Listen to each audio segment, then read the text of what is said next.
Friday the 13th, 5, A New Beginning is a slasher horror movie sequel.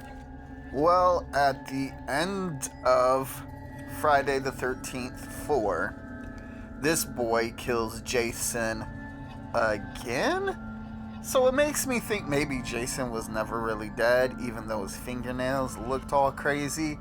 So I just assumed he was dead, and I mean, he took an axe to his head and they said he was dead.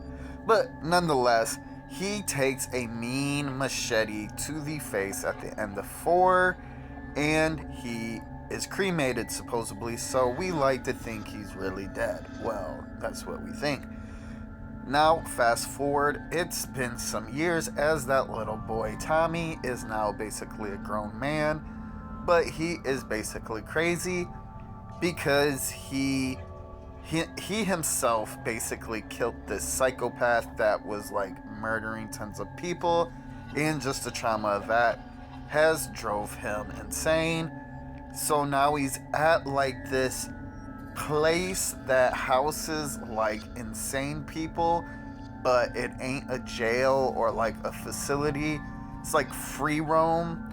Well, here he doesn't really like it. He don't talk and do much, but everybody else seems to be okay. Well, you think that until one of the people there snaps and murders this fat dude.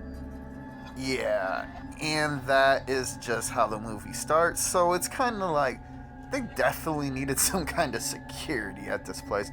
But regardless, all of a sudden, Jason's back, and he's just systematically, once again, killing everybody. Same old, same old. He's a sneaky killer. He gets all the sneak kills, and yeah, Jason, born. And at the end of the movie, there's a little plot twist I'll talk about in my review. So, my review to Friday the 13th, 5, A New Beginning. And yeah, so unfortunately, one thing I kinda noticed in this one was I feel like the budget was way lower. Maybe they never really had big budgets to begin with, and they just did what they could, and it was always great. But just noticed a lot of the kills, the practical effects weren't as good as the other movies, or there was like a lot of cuts where like it would like machete someone, but you don't really see the machete go through them like the old ones. It would like cut to their face screaming, stuff like that, which isn't bad. It was still enjoyable. You still get the classic nudity, which is always a big high five in these movies. But, spoilers, at the end of this movie, you find out it wasn't actually Jason doing the kills. So, yeah, Jason's dead for sure. It's basically a copycat killer.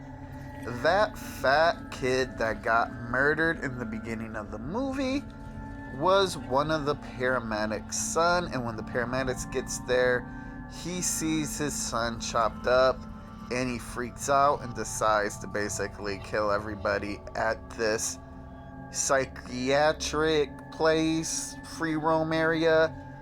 Yeah, and decides to just become Jason for some reason. I don't know the correlation with that really. But yeah, so it kind of felt like, oh, that ain't really Jason. Kind of took a little bit away from the movie for me, to be honest, but yeah. So for me, this is probably my least favorite one for a couple things. First, clearly the kills weren't as good as the others, and it just not being Jason, but it's still an enjoyable movie. So my recommendation to Friday the 13th, 5, A New Beginning. And I would kind of recommend this. Really, you're gonna watch them all because there's just so many, and you want to if you are invested in it. So recommendations aren't really important because you're gonna end up watching them all anyways. But just from which ones I like them all, but this is probably my least favorite.